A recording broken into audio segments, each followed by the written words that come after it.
I've got Tom Fitton here with me, president of Judicial Watch, one of the most important groups in Washington and one of the few productive groups in Washington. And he's got a big piece of Breitbart. The Obama White House tracked a FOIA request for Clinton emails. This is a big deal.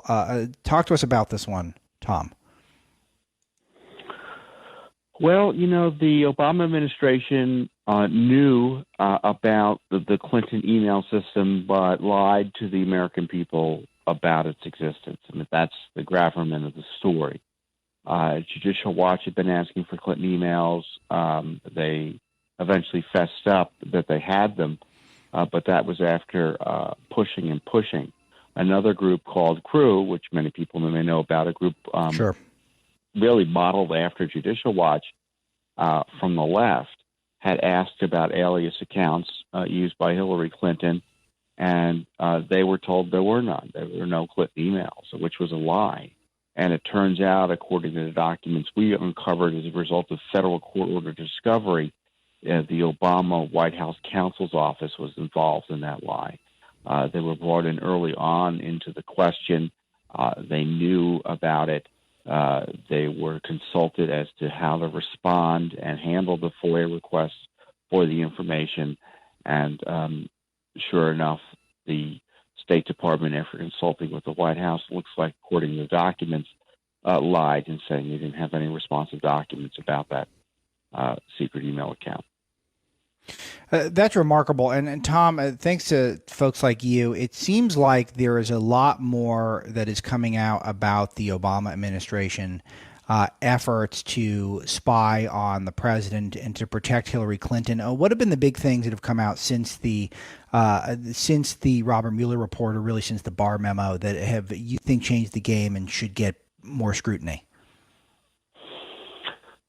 Well, we've had confirmation that there was spying going on targeting President Trump's campaign, when he was a candidate, and that the spying continued into his presidency. Stephen Halper not only was tasked with targeting then candidate Trump, he even went to the White House while he was spying for the FBI once Trump was elected, something I think people ought to be paying more attention to. Then yesterday you have confirmation over in the United Kingdom that intelligence operation there, the UK intelligence apparatus, also knew about the dossier, and part of that spying that took place with Stephen Halper also took place in London. And the New York Times, at the end of their story exposing that, disclosed that the UK knew about that spy operation as well.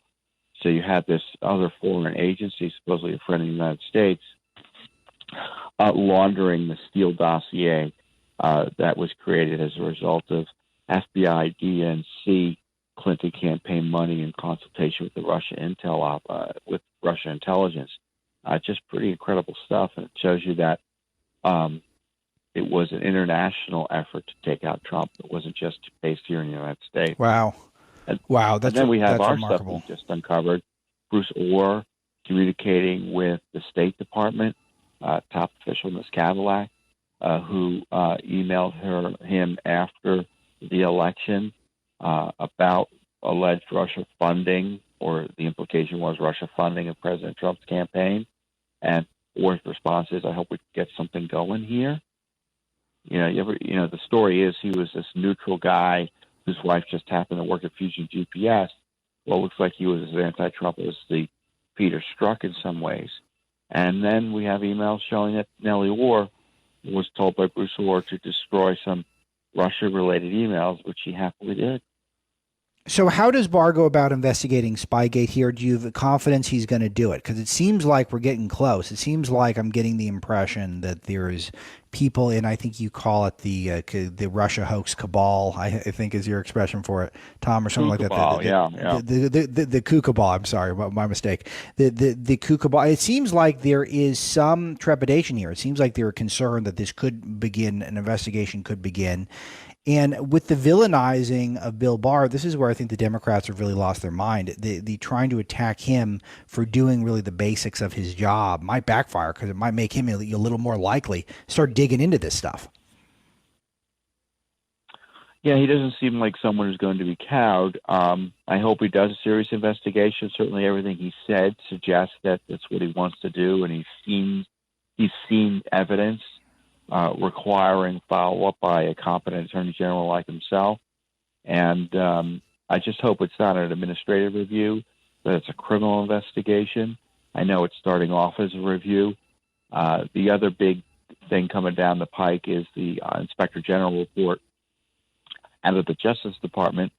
I don't know what's going to be in there, but all the signals are suggesting that there'll be some strong criticism of the FISA abuses under Barack Obama and frankly into the Trump administration by these anti-Trumpers.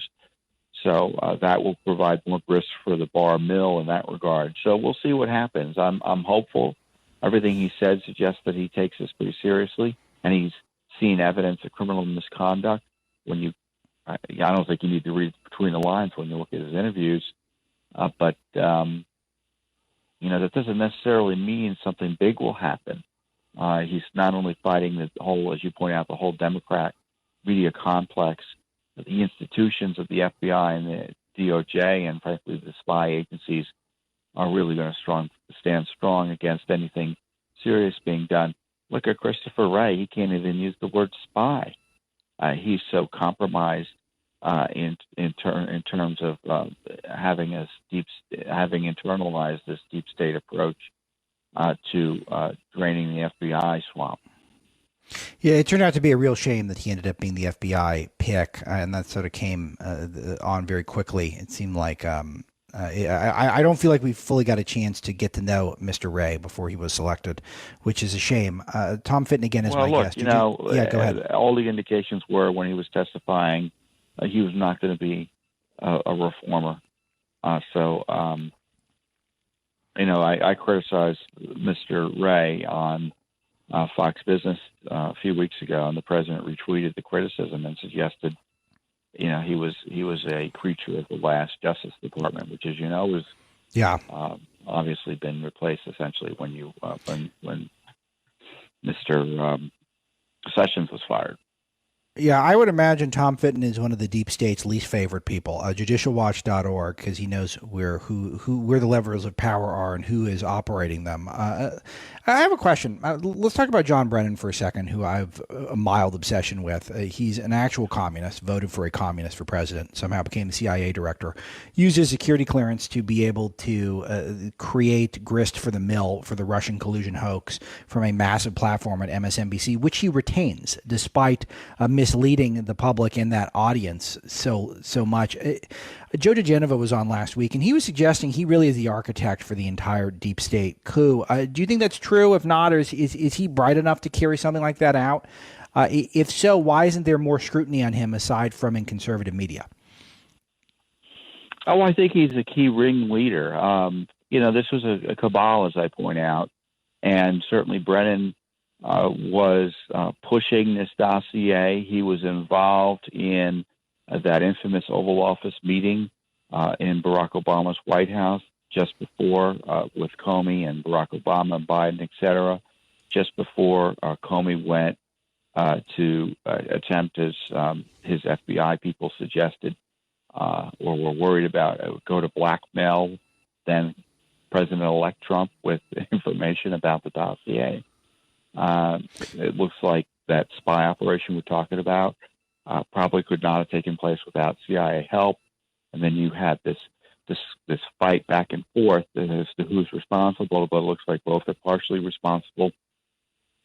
And Trey Gowdy, who's looked at the email traffic, has suggested that Brennan pushed to have the Clinton DNC Russia intel dossier placed in this intelligence community assessment, which falsely suggested, in my view, or based on garbage information like the dossier, that the Russians wanted to see President Trump elected, as opposed to they were just messing around in our election and were planning for a Hillary Clinton election, and they were trying to put her back on her heels, which would have been very different analysis.